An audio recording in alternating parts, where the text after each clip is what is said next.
हमारे पास बच्चे देखो, अपने पास जो आज का टॉपिक है वो है motion of a charge particle inside a uniform electric field.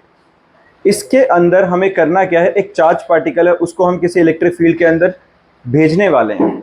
अब देखो, अपने को ये पता है इलेक्ट्रिक फील्ड का लॉजिक क्या है। इलेक्ट्रिक फील्ड बेसिकली क्या होगी, जो किसी पॉजिटिव चार्ज से ओरिजिनेट होकर नेगेटिव की तरफ जाती है। डायरेक्शन ऑफ इलेक्ट्रिक फील्ड यही होती है। अगर मैं उस इलेक्ट्रिक फील्ड के अंदर किसी अपने चार्ज को भेजूंगा तो उसके ऊपर जाहिर सी बात है कोई ना कोई इलेक्ट्रोस्टैटिक फोर्स आएगी, और इलेक्ट्रोस्टैटिक फोर्स ऑफ रिपल्शन या अट्रैक्शन जो भी होगी उसका मैग्नीट्यूड क्या होगा, Q into E. Q is the magnitude of charge जो मैं इलेक्ट्रिक फील्ड के अंदर इंट्रोड्यूस करूंगा, और ई क्या होगी, जो इलेक्ट्रिक फील्ड इंटेंसिटी होगी। अब उस फोर्स के इन्फ्लुएंस में जो चार्ज पार्टिकल है, अगर मान लो यहां से यहां पे मैं उस चार्ज पार्टिकल को भेज रहा हूं और इलेक्ट्रिक फील्ड नीचे से ऊपर की तरफ है, तो अगर चार्ज पार्टिकल सीधा भेज रहा हूं तो फोर्स अगर उसके ऊपर लगेगी, let us assume electric field positive नीचे से निकल के ऊपर की तरफ अप्रोच कर रही है और ये पॉजिटिव चार्ज है, तो यहां से आते हुए इसके ऊपर फोर्स लगेगी और ये कहीं ना कहीं उस फोर्स के इन्फ्लुएंस में डेविएट करेगा कि नहीं। यही हमारी डेरिवेशन है। डन है बच्चा, समझ में आ रहा है? और इसको करना शुरू करते हैं। मैग्नेटिक नहीं, इलेक्ट्रिक फील्ड। यहाँ पे हमारे पास क्या है, चार्ज पार्टिकल। देखो हम बात क्या कर रहे हैं बच्चा, मैंने यहाँ पे बोला है चार्ज पार्टिकल को इलेक्ट्रिक फील्ड में रखा है। चार्ज पार्टिकल मूव करेगा तो ऑब्वियस है कि वो मैग्नेटिक फील्ड भी प्रोड्यूस कर रहा होगा, लेकिन हमारे पास यहाँ पे जो मेन टारगेट है, हम सिर्फ इलेक्ट्रिक फील्ड के साथ उसका वो इंटरेक्शन देख रहे हैं, क्योंकि मैग्नेटिक फील्ड तो है ही नहीं। अगर मैग्नेटिक फील्ड भी होगी तो वो एक नेक्स्ट डेरिवेशन बन जाएगी जो इसके बाद हम करने वाले हैं। यहाँ पे हम बात क्या कर रहे हैं बच्चा, अगर हमारे पास ये अपने पास आ गया है, मान लेते हैं यहां से हमें चार्ज पार्टिकल को इंट्रोड्यूस करना है। यहाँ पे हमारे पास क्या है, एक फोटोग्राफिक प्लेट, जहां पे जाके चार्ज अगर टकराएगा तो हमें पता चल जाएगा कि वो चार्ज एग्जैक्टली उसकी फाइनल पोजीशन पे कहाँ पे गई है। यहाँ पे हम एक काम करते हैं, मैग्नेटिक फील्ड इंट्रोड्यूस कर देते हैं। तो यहाँ से पॉजिटिव चार्ज प्लेट है जिससे कि मैग्नेटिक कह रहा हूँ, सॉरी, इलेक्ट्रिक फील्ड लाइंस नीचे से ऊपर की तरफ जाती जा रही है।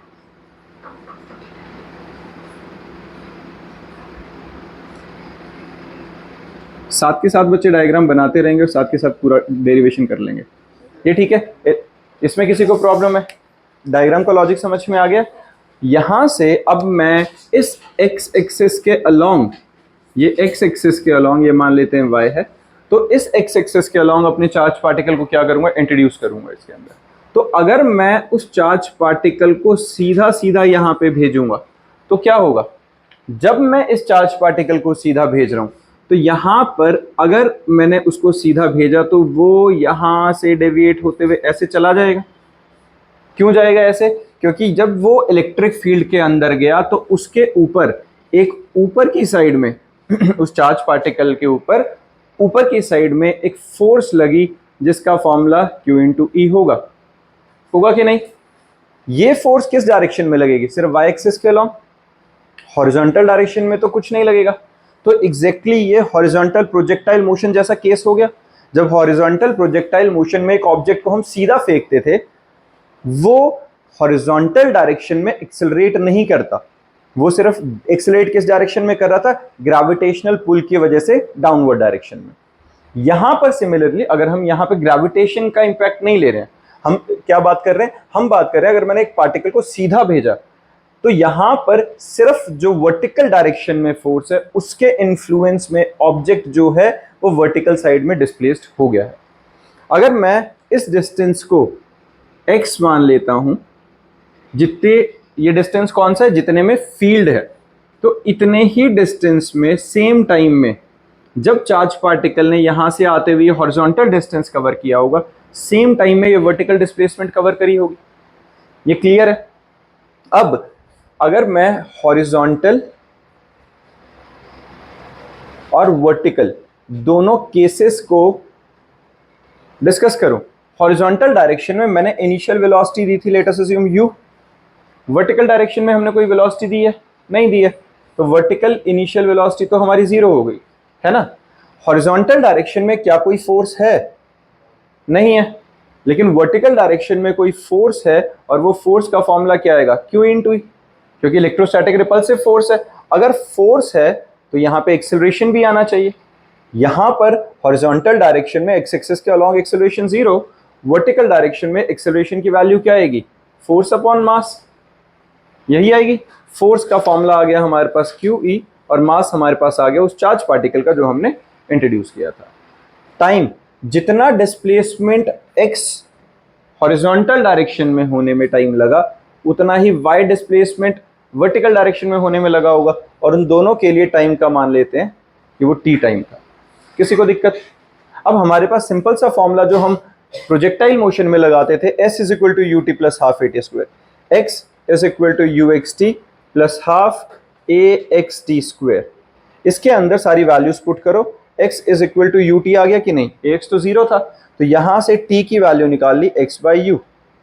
बिल्कुल सेम स्टेप्स हम फॉलो करते थे जब हम प्रोजेक्टाइल मोशन में कर रहे थे। मैं बार बार प्रोजेक्टाइल के साथ इसकी रेफरेंस क्यों लेके आ रहा हूं, क्योंकि प्रोजेक्टाइल मोशन में और इसमें एक सेम चीज ये है कि दोनों के अंदर सिर्फ वर्टिकल डायरेक्शन में एक फोर्स लग रही है, हॉरिजॉन्टल डायरेक्शन में किसी तरीके की कोई फोर्स नहीं है, तो एक्सेलरेशन नहीं है, और एक यूनिफॉर्म कांस्टेंट वेलोसिटी के साथ वो सीधा मूव करता जाएगा, है ना।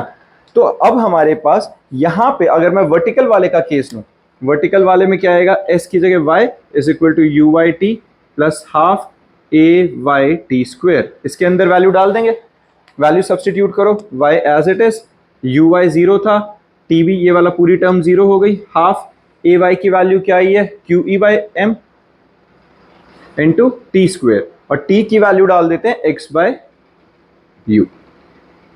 किसी बच्चे को परेशानी? डन। क्रॉस मल्टीप्लाई कर देते हैं तो हमारे पास आएगा 2u times m divided by QE is equal to X square. आ गया कि नहीं? हाँ जी, इंटू वाई, ऐसा कुछ आ गया। अब 2 कांस्टेंट है, u कांस्टेंट था, m कांस्टेंट है, q कांस्टेंट है, e कांस्टेंट है, इस पूरे को k मान लो, तो x square is equal to k y आ गया। और ये क्या होता है, ये पैराबोलिक पाथ को रिप्रेजेंट करता है ना। तो ये यहां से हमें क्या पता चल गया कि जब तक पार्टिकल इस इलेक्ट्रिक फील्ड के अंदर मूव करेगा तब तक वो एक पैराबोलिक पाथ को फॉलो करेगा। तो ये इसकी ट्रेजेक्ट्री आ गई हमारे पास। और जैसे ही अब ये यहां से बाहर निकलेगा, यहां से बाहर निकलने के बाद इस पे फोर्स लगनी बंद, तो यहां से जो एक स्ट्रेट डायरेक्शन में जाके ये कहीं आके टकरा जाएगा। ठीक है, ये इसके बाद क्या है, एक स्ट्रेट लाइन। यहां तक हमारे पास क्या है बच्चे, ये पैराबोलिक पाथ है, और इसके आगे जैसे इलेक्ट्रिक फील्ड खत्म हो जाएगी तो वहां पे किसी भी तरह की कोई फोर्स लगनी बंद, और सिर्फ ये इनर्शिया की वजह से जो एक सर्टेन डायरेक्शन पकड़ेगा उस डायरेक्शन में जाके फोटोग्राफिक प्लेट पे टकरा जाएगा। किसी को दिक्कत? इसको न्यूमेरिकल की फॉर्म में, कंसेप्चुअल की फॉर्म में, डेरिवेशन की फॉर्म में, हर तरीके से क्वेश्चन फॉर्मुलेट करके तुम्हें दिया जा सकता है। कंसेप्ट समझ में आ गया बच्चे सबको? यहां पर भी जो हमने किया हुआ है सेम एज इट इज है, यही डायग्राम है नोट्स के अंदर भी, और इसी तरीके से हमने इसे अप्रोच किया हुआ है। किसी बच्चे को परेशानी? अब इसके बाद हमारा टॉपिक आता है बच्चा, motion of the charge particle in uniform magnetic field. अब हम किसकी बात कर रहे हैं, उसी चार्ज पार्टिकल को मैं मैग्नेटिक फील्ड के अंदर मूव करा रहा हूं। अगर हमारे पास, मान लो मेरे हाथ में ये एक चार्ज पार्टिकल है, अगर ये चार्ज पार्टिकल रेस्ट पे है तो ये सिर्फ क्या करेगा, इलेक्ट्रिक फील्ड पोजेस करेगा। लेकिन अगर ये चार्ज पार्टिकल मोशन में आ गया तो मूविंग चार्ज का मतलब करंट, अगर करंट होती है तो current carrying conductor always possesses magnetic field, 10th class से पढ़ते आ रहे हैं। और इस चैप्टर को जब हमने शुरू में डिस्कस करना शुरू किया था, पहले लेक्चर से हम यही बात कर रहे हैं कि अगर चार्ज रेस्ट पे होगा तो इलेक्ट्रिक फील्ड पोजेस करेगा, लेकिन जैसे ही चार्ज मोशन में आएगा तो वो साथ में मैग्नेटिक फील्ड भी पोजेस करेगा। अब अगर मैं एक मैग्नेटिक फील्ड वाली चीज को किसी एक्सटर्नल मैग्नेटिक फील्ड में डालूंगा तो उन दोनों मैग्नेटिक फील्ड के बीच में धक्का मुक्की कुछ ना कुछ तो होगी। उसकी वजह से उसकी पोजीशन में, उसकी वेलोसिटी में, उसकी डायरेक्शन में कुछ ना कुछ चेंजेस आने चाहिए। तो वही अब हमारी ये नेक्स्ट डेरिवेशन है जिसके अंदर हम motion of a charge particle in uniform magnetic field में निकालने वाले हैं। उसको देखेंगे क्या होता है। एक बार ये पढ़ लेते हैं कि इसके अंदर हम कंसीडर वगैरह क्या करने वाले हैं, कि थ्योरेटिकली उसको लिखेंगे कैसे। Let us consider a uniform magnetic field of induction be directed along OX. In the plane of paper, let a charged particle of mass m carrying a charge q enters this field with the velocity v, making an angle theta with OX. एक काम करते हैं, साथ के साथ इसको एक बार board पे डायग्राम बनाते रहते हैं। साथ में बनाना बच्चे, साथ ये जो मैं स्टेप्स करता जाऊंगा, जो डायग्राम बनाऊंगा साथ के साथ बनाते चलो। यहां पर अब हमारे पास y एक्सिस, x एक्सिस और यहाँ पे हमने बना दिया z एक्सिस। ये z एक्सिस का क्या लॉजिक है इसको समझना बच्चे। जैसे मेरे पास इस तरीके से बनाया मैंने, ठीक है, वो 3D में अब इसको बाहर नहीं निकाल सकता तो ऐसे कर दिया। तो अब यहाँ पर ये जो प्लेन है, देख रहे हो, ये जो प्लेन है इसके पैरेलल डायरेक्शन में क्या जा रही है, मैग्नेटिक फील्ड। समझ में आई है? इसके पैरेलल डायरेक्शन में, ये जो पूरा प्लेन है इसके पैरेलल डायरेक्शन में हम मैग्नेटिक फील्ड भेज रहे हैं, यहां से ऐसे करके।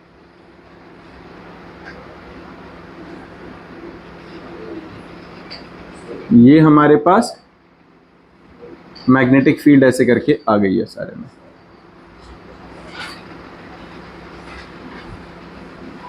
समझ में आया बच्चा? ठीक है ना।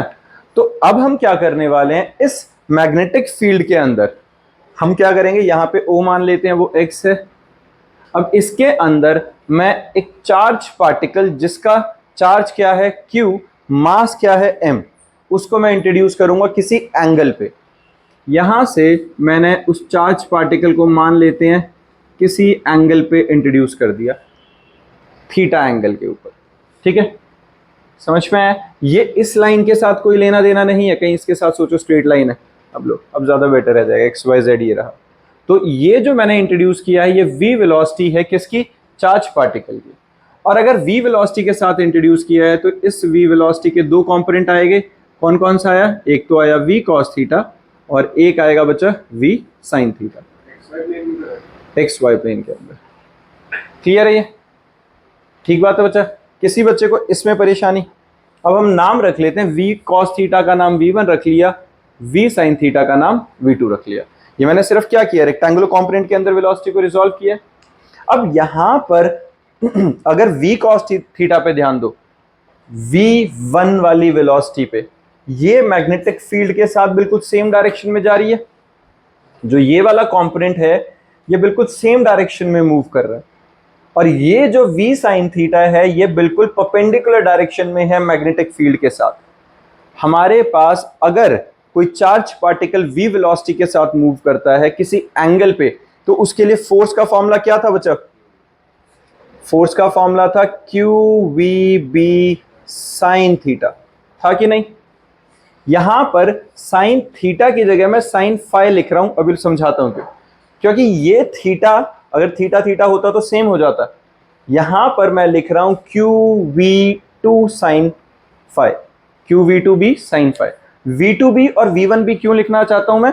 क्योंकि मेरे पास दो अलग अलग वेलोसिटीज हैं जिनके ऊपर फोर्स लगेगी। तो मैं एक बार V2 वाले के ऊपर लगने वाली फोर्स की बात कर रहा हूं, और जब V2 वाले की बात कर रहा हूं तो V2 जो फोर्स है वो मैग्नेटिक फील्ड के साथ कितने एंगल पे है, 90 डिग्री पे। तो यहां पर ये फाई की वैल्यू 90 पुट कर सकता हूं मैं। किसी को परेशानी? समझ में आ रहा है बच्चे ये 90 कहां से आया?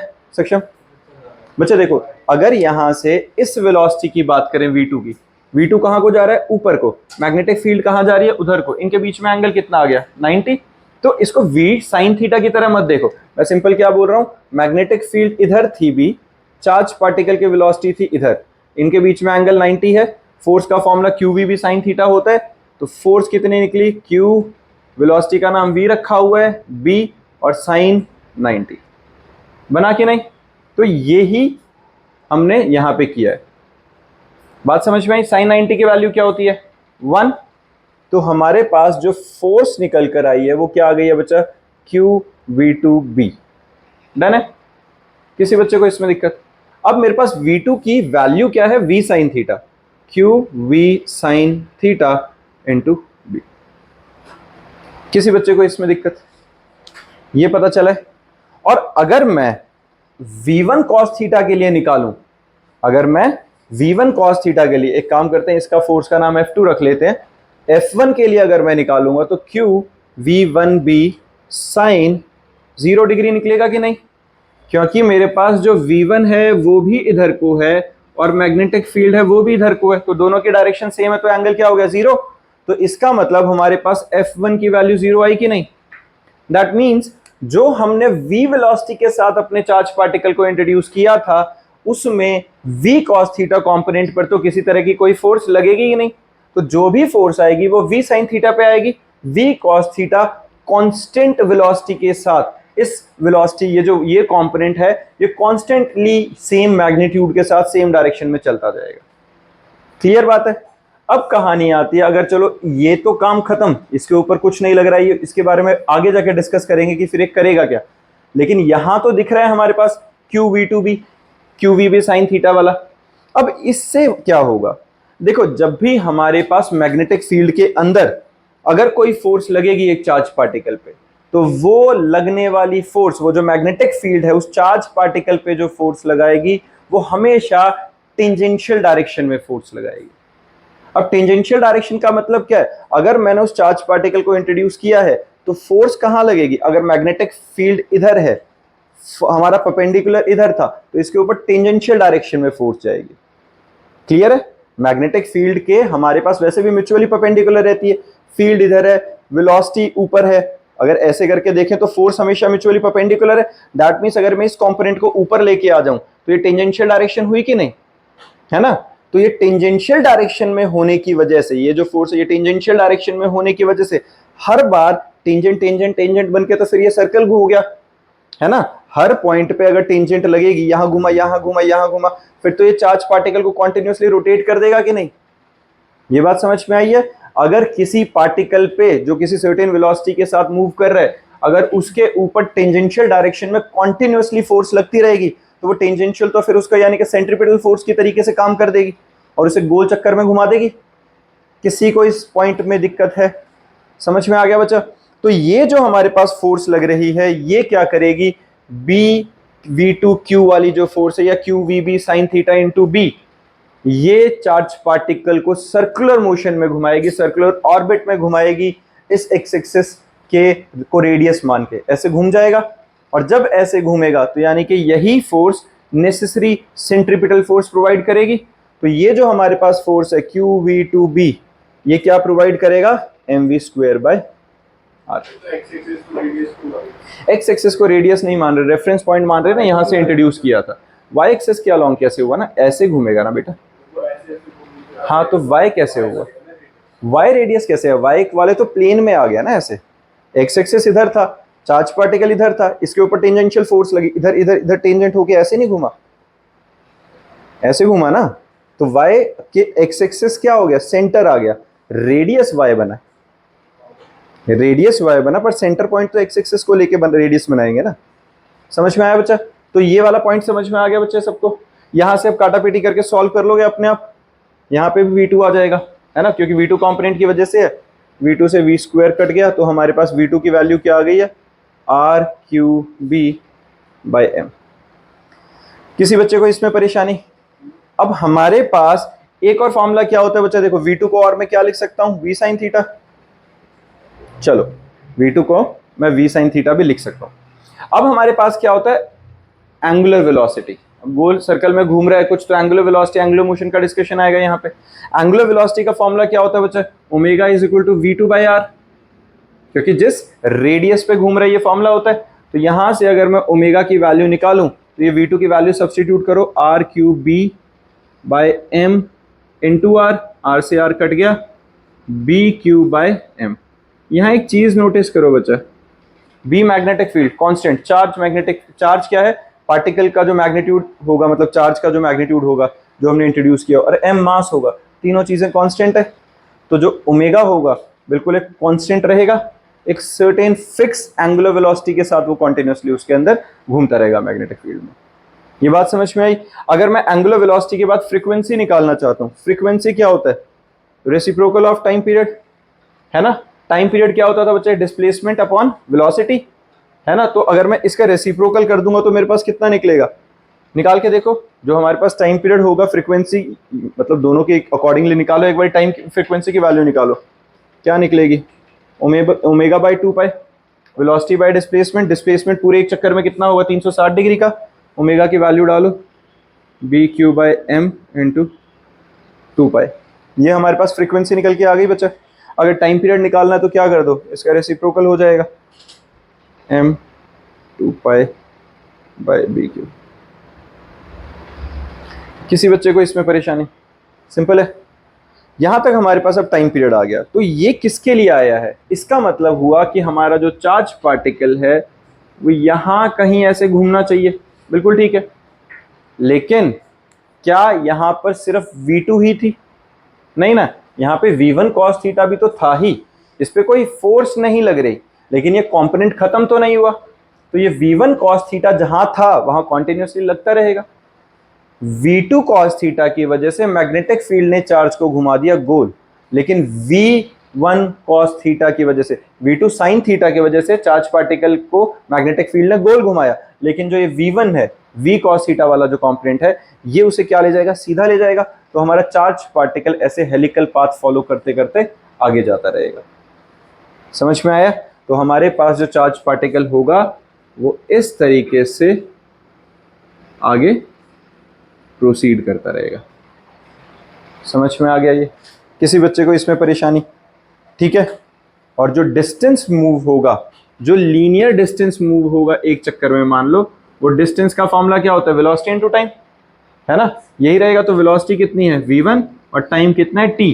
ये कौन सा टाइम है? ये वो वाला टाइम है जो एक चक्कर कंप्लीट कर रहा था। तो एक चक्कर कंप्लीट करने में, एक सर्कल पूरा, एक रेवोल्यूशन कंप्लीट करने में उसको टाइम कितना लग रहा था? 2m pi by B Q. Done है बच्चे? किसी को परेशानी है इसमें? अब और मैं क्या कर सकता हूं, जो d डिस्टेंस है बिटवीन द टू कंसेक्यूटिव, जो ये अपने सर्कल्स बन रहे हैं, इनकी v की जगह v sin theta, v cos theta sorry, ये पुट कर दो, and 2m pi upon B Q.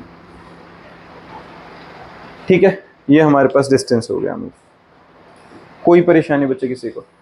ठीक है, ये हमारे पास पूरी डेरिवेशन आ गई है, जिसके अकॉर्डिंगली हमारे पास जो चार्ज पार्टिकल है वो इस तरीके से हेलिकल पाथ को फॉलो करते हुए आगे निकल जाएगा। डन? ठीक है ना? चलो भैया, अब इससे हमें एक चीज़ तो क्लियर है। देखो, इसके अंदर न्यूमेरिकल्स आते हैं, छोटे छोटे भी आते हैं और थोड़े से मतलब ठीक ठाक वेटेज 3 नंबर वाले, 2 नंबर वाले भी आते हैं। जब भी किसी चार्ज पार्टिकल को मैग्नेटिक फील्ड में भेजोगे तो वो हमेशा क्या पाथ फॉलो करेगा? हेलिकल।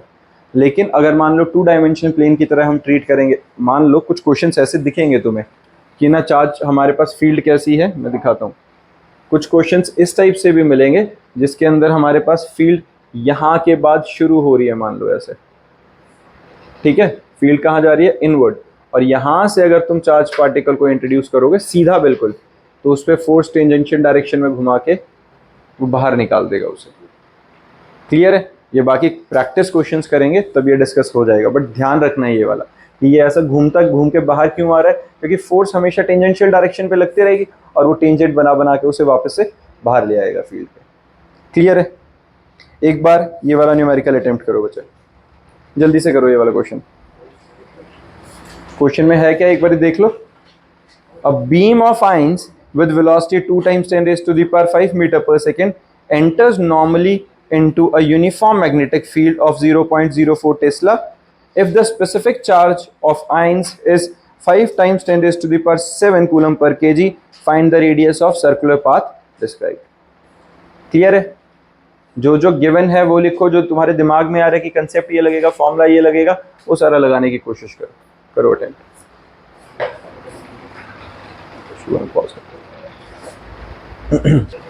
हाँ जी, देखो बच्चे, सबने अटेम्प्ट कर लिया।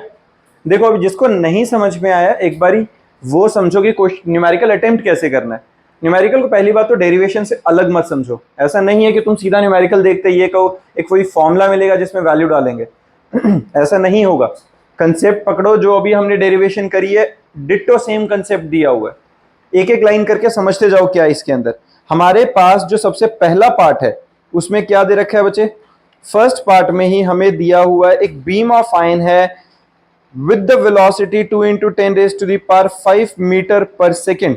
हमें सबसे पहले वेलोसिटी मिल गई है, v की वैल्यू आ गई। एंटर्स नॉर्मली, नॉर्मली का मतलब क्या हुआ कि वो 90 डिग्री के एंगल पे into a uniform magnetic field, किसी मैग्नेटिक फील्ड के अंदर 90 डिग्री के एंगल पे एंटर करती है और उस मैग्नेटिक फील्ड की वैल्यू क्या है? 0.04 Tesla. If the specific charge is 5 × 10 raised to the power 7 coulomb per kg, specific charge है, सिंपल चार्ज नहीं गिवन है, यहां स्पेसिफिक चार्ज गिवन है। अब जिसको नहीं पता स्पेसिफिक चार्ज, वो इसके यूनिट पे ध्यान दे सकता है, कूलम पर केजी। तो यहां से हमें आइडिया लग रहा है चार्ज अपॉन मास की वैल्यू है ये, है ना। तो चार्ज अपॉन मास की वैल्यू हमें दे रखी है। Find the radius. अब रेडियस अगर मुझे निकालना है तो हमें ये पता है, हमने अभी डेरिवेशन के अंदर क्या देखा था कि अगर यहां पर कोई फोर्स लगती है तो वो force necessary centripetal force provide कर रही थी, है ना। और यहां पे बी क्यू V2 की वैल्यू क्या थी, V sin थीटा। थीटा क्या था इस केस में 90, अपने न्यूमेरिकल वाले केस में। तो QVB sin 90 sin 90 1 हुआ, तो BQV बन गया सीधा। BQV is equal to mv square by r। V से V कटेगा, r सिर्फ एक अननोन वैल्यू है। प्रॉब्लम है मास नहीं गिवन है, चार्ज नहीं गिवन है। लेकिन जब तुम रीअरेंज करोगे तो रीअरेंज करते हुए ध्यान से देखो, कहीं ना कहीं Q/m बन रहा होगा। Charge upon mass, mass upon charge, कुछ भी ऐसा मिला तो स्पेसिफिक चार्ज की हमें वैल्यू गिवन है, उसको डायरेक्ट फॉर्मूला में डाल देंगे, आंसर आ जाएगा। समझ में आया है? देखो जरा, हमारे पास यही सब था। हमने क्या किया, हमें वेलोसिटी मिल गई थी, एंगल मिल गया था, मैग्नेटिक फील्ड मिल गया था, Q/m की वैल्यू मिल गई थी। तो जब हमने QVB is equal to mv square by r में सब्स्टिट्यूट किया तो r निकला mv by QB। m by q की वैल्यू हमारे पास तो Q/m था, तो रेसिप्रोकल करके लिख लिया। जो जो वैल्यूज थी सब्स्टिट्यूट करी, सॉल्व किया, डायरेक्टली आंसर आ गया। क्लियर है बच्चे, ये समझ में आया? नेक्स्ट न्यूमेरिकल देखो अब ये, इसमें हमारे पास क्या है बच्चे नेक्स्ट में, an electron of mass 0.90 into 10 raised to the power minus 30 kg under the action of magnetic field moves in a circle of radius 2 centimeter at a speed of 3 times 10 raised to the power 6 meter per second. If a proton of mass 1.8 times 10 raised to the power minus 27 kg were to move in a circle of same radius in the same magnetic field, find the speed. Question समझ में आया? हमारे पास बोला भाई एक electron है जिसका mass given है, एक सर्टेन मैग्नेटिक फील्ड में वो मूव कर रहा है, और जब वो एक मूव कर रहा है हमने कहा वो सर्कल के अंदर मूव कर रहा है, हेलिकल नहीं है, मतलब 90 डिग्री पे इंट्रोड्यूस किया होगा तभी सर्कल होगा ना। हेलिकल तो तब होता है किसी एंगल पे इंट्रोड्यूस करते, सीधा 90 पे इंट्रोड्यूस किया तो सर्कल में घूम रहा है। अब जब वो सर्कल के अंदर घूम रहा है तो सर्कल के अंदर घूमते हुए हमें ये दे रखा है कि उसकी स्पीड थी 3 × 10⁶, रेडियस कितना था 2 सेंटीमीटर का। ये सारी कंडीशन इलेक्ट्रॉन के लिए दे दिया। अब इन्होंने बोला कि एक प्रोटॉन जिसका मास अलग है, चार्ज तो सेम ही होगा इलेक्ट्रॉन और प्रोटॉन का, तो उस प्रोटॉन का जिसका मास अलग है उसे भी हमें सेम मैग्नेटिक फील्ड में सर्कल के अंदर घुमाना है ऑफ सेम रेडियस। अब सेम रेडियस में घुमाना है, लेकिन मास अलग होने की वजह से कुछ ना कुछ तो फर्क पड़ेगा। उसका मास कंपैरेटिवली इलेक्ट्रॉन से ज्यादा है, तो ज्यादा मास वाले की स्पीड कम होगी या ज्यादा होगी और कितनी होगी वो निकालनी है। कंसेप्ट समझ में आ रहा है? इलेक्ट्रॉन के लिए कंडीशंस गिवन है, प्रोटॉन के लिए सेम कंडीशंस रखी गई हैं। सिर्फ उन्हीं सेम कंडीशन के अंदर प्रोटॉन किस स्पीड के साथ घूमेगा सेम रेडियस पे वो निकालना है। एक काम करते हैं, दोनों के लिए फॉर्मूलाज लगाते, दोनों को डिवाइड कर देते हैं। एक लौती अननोन चीज होगी इसके अंदर जो हमें स्पीड निकालनी होगी, बाकी सारा कुछ सेम है, कट पिट के डायरेक्ट आंसर आ जाएगा। आएगा कि नहीं? हाँ जी, कौन से वाला? घूम कैसे रहे? देखो जिस टाइम पे अगर मैं किसी चार्ज पार्टिकल को बच्चे मैग्नेटिक फील्ड के अंदर एंटर कर रहा हूं तो वो गोल घूम रहा है कि नहीं? ये डेरिवेशन में समझ में आया था? मेरी बात समझो, अगर हमारे पास इस न्यूमेरिकल से अलग है ना तुम्हारा डाउट, वही पीछे डेरिवेशन वाले में अटके हुए अभी। मेरी बात समझो, यहाँ पर अगर एक चार्ज पार्टिकल को मैं एंटर करा रहा हूँ, कहाँ एंटर करा रहा हूँ समझो, मैग्नेटिक फील्ड की डायरेक्शन मान लेते हैं, इधर तो तुम्हारी तरफ है, मैंने इसको परपेंडिकुलर डायरेक्शन में चार्ज पार्टिकल को इंट्रोड्यूस किया, तो इस पे फोर्स कहाँ लग रही है? ऊपर को लग रही है कि नहीं? अब ये फोर्स अगर मैं यहाँ से हटा के यहाँ शिफ्ट कर दूं तो कोई दिक्कत तो नहीं है, तो ये इसके ऊपर टेंजेंट नहीं है। अगर मानो मैं यहाँ घुमाऊं, ये देखो ये टेंजेंशियल डायरेक्शन में नहीं है क्या हर बार?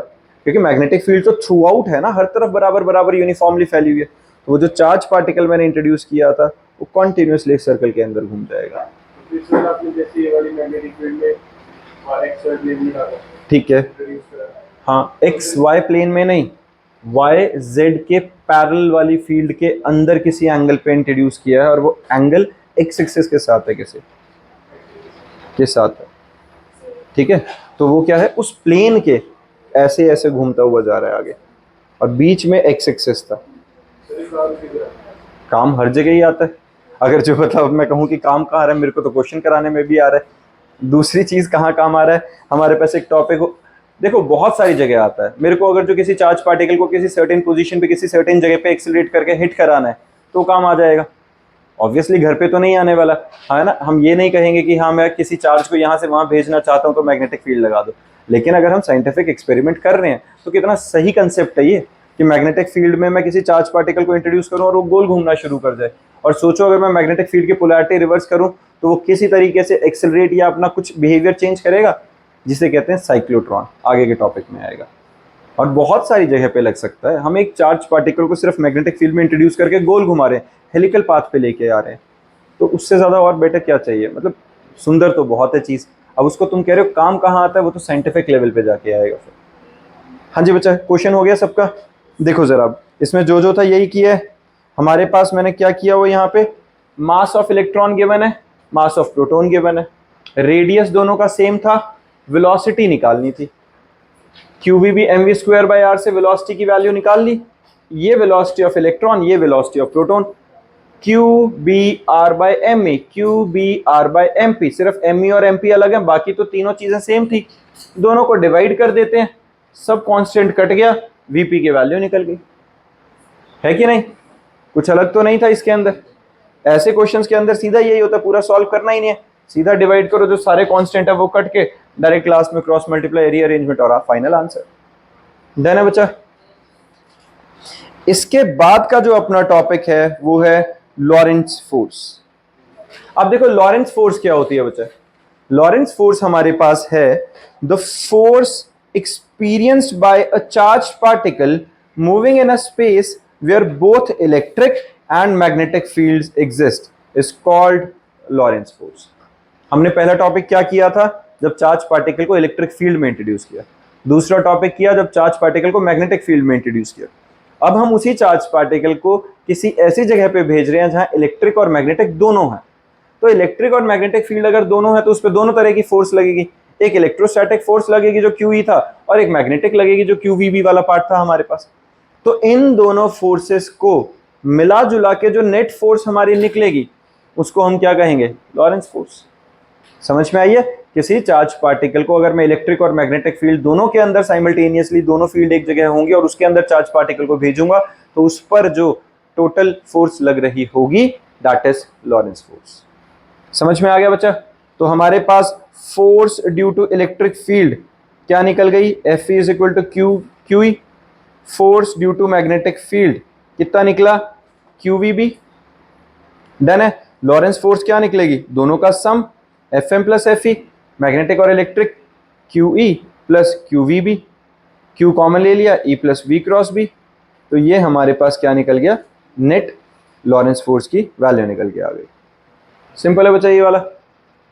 अब इसके स्पेशल केसेस क्या हो सकते हैं भाई। स्पेशल केसेस में हम ये लगा सकते हैं कि अगर जो तीनों की तीनों कोलिनियर होते तो क्या होते। अगर तीनों कोलिनियर होते, एक बार इमेजिन करके देखना जरा, मैं क्या बात कर रहा हूं। हमारे पास मैग्नेटिक फील्ड, इलेक्ट्रिक फील्ड और वेलोसिटी तीनों कोलिनियर है, तीनों सेम डायरेक्शन में, तो क्या होगा, अगर जिस डायरेक्शन में मैग्नेटिक फील्ड है उसी डायरेक्शन में इलेक्ट्रिक फील्ड है, उसी डायरेक्शन में चार्ज पार्टिकल जा रहा है। अगर मैग्नेटिक फील्ड के सेम डायरेक्शन में चार्ज पार्टिकल जाएगा तो थीटा हो गया 0, मैग्नेटिक की वजह से कोई फोर्स लगी नहीं, सिर्फ कौन सी फोर्स लगेगी, इलेक्ट्रोस्टैटिक। सीधी बात है। इसके अंदर हमारे पास मैग्नेटिक फोर्स 0 होगी, सिर्फ इलेक्ट्रोस्टैटिक फोर्स लगेगी, उसकी वजह से एक्सेलरेशन आ जाएगा QE/m। समझ में आया। अगर हमारे पास तीनों के तीनों म्यूचुअली परपेंडिकुलर हो जाएंगे तो क्या होगा, म्यूचुअली परपेंडिकुलर होंगे तो हमारे पास FE प्लस FM नेट क्या हो जाएगी, 0।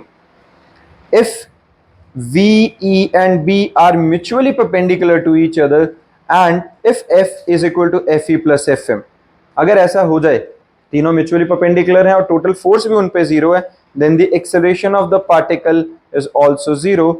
इलेक्ट्रिक और magnetic field in magnitude same होंगे, QE must be equals to QVB, या V की वैल्यू E/B आ जाएगी, जिसको हम वेलोसिटी सेलेक्टर में यूज भी करेंगे। अभी बताता हूँ वेलोसिटी सेलेक्टर है क्या, वो आगे का एक टॉपिक है हमारा। मैंने क्या बोला यहाँ पे, अगर हमारे पास इलेक्ट्रिक और मैग्नेटिक फील्ड दोनों की दोनों म्यूचुअली परपेंडिकुलर डायरेक्शन है और उन दोनों के म्यूचुअल परपेंडिकुलर डायरेक्शन में हमने चार्ज पार्टिकल को इंट्रोड्यूस कर दिया। और इन मैग्नीट्यूड, इलेक्ट्रिक और मैग्नेटिक फील्ड अगर सेम है मैग्नीट्यूड में, तो नेट फोर्स इस पर क्या रहेगी? जीरो। और अगर मैं उल्टा करूं अब कंसेप्ट, मैंने कहा नेट फोर्स चार्ज पार्टिकल पे जीरो है, तो इसका मतलब क्या हुआ?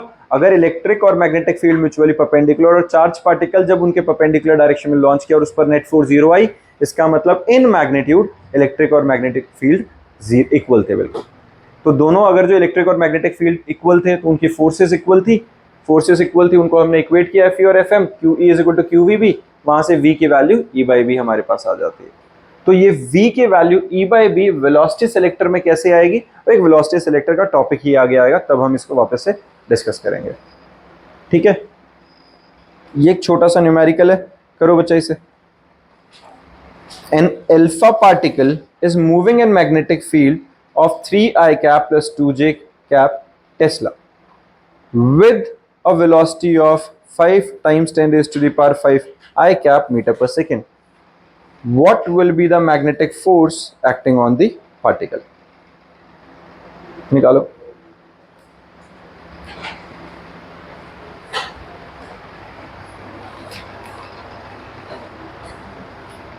पे दोनों म्यूचुअली परपेंडिकुलर है। कर दिया बच्चा स्टार्ट? चलो बच्चा ध्यान दो जरा, एक मिनट। सेकंड केस के अंदर हमारे पास ये तो जो था Fe और Fm अगर हमारे पास इक्वल है, मतलब इलेक्ट्रिक फील्ड की वजह से लगने वाली चार्ज पर फोर्स, मैग्नेटिक फील्ड की वजह से लगने वाली फोर्स, अगर दोनों इक्वल हैं तो उस केस में हमारी जो वेलोसिटी आएगी पार्टिकल की वो E/m के इक्वल आ गई, ratio of electric and magnetic field के बराबर। ये केस था स्पेसिफिकली। इस तरफ किधर?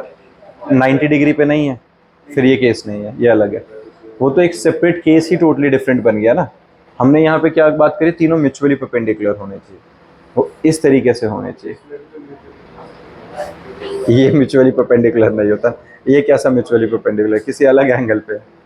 ठीक है, हाँ जी। ये क्वेश्चन देखो बच्चा, इसमें हमारे पास क्या था? एक अल्फा पार्टिकल है, मैग्नेटिक फील्ड की वैल्यू गिवन थी 3I cap plus 2J cap tesla, velocity की value 5 times 10 raised to the power 5, charge हमारे पास 2E के बराबर था क्योंकि अल्फा पार्टिकल है, फोर्स का formula QV cross B, Q की वैल्यू 2E, V की value 5 into 10 raised to the power 5, 3I cap plus 2J cap. यही था बच्चे हमारे पास, है ना। तो क्रॉस प्रोडक्ट में हमारे पास जो रिजल्ट आता है किसके अलॉन्ग निकलता है? K के अलॉन्ग। यही करते थे हम, I और J का मिला जुला के जो निकलता था K के अलॉन्ग निकलेगा, या नॉर्मल अपना जिस तरीके से क्रॉस प्रोडक्ट निकालते होते थे वो जो डिटर्मिनेंट मेथड था उससे निकाल के देख लो। मल्टीप्लाई किया, हमारे पास K कैप के अलॉन्ग, Z एक्सिस के अलॉन्ग फाइनल रिजल्ट आ गया। मैग्नीट्यूड में बात करें तो 3.2 into 10 raised to the power -13 newton towards positive direction, Z direction. ये आंसर आ गया। क्लियर है बच्चा? यहाँ तक समझ में आ गया। इसके बाद ये देखो बच्चे, ये कुछ न्यूमेरिकल्स हैं, अच्छे न्यूमेरिकल्स हैं काफ़ी, हर बच्चे को ये अटेम्प्ट करके रखने हैं। ठीक है, यहाँ ये तीनों न्यूमेरिकल्स ये दिख रहे हैं, जैसे ये ना CBSE में आया भी हुआ है, ये तीनों क्वेश्चंस काफ़ी रेलेवेंट से हैं और इसी टॉपिक से रिलेटेड है। ये करेंगे अब, ठीक है।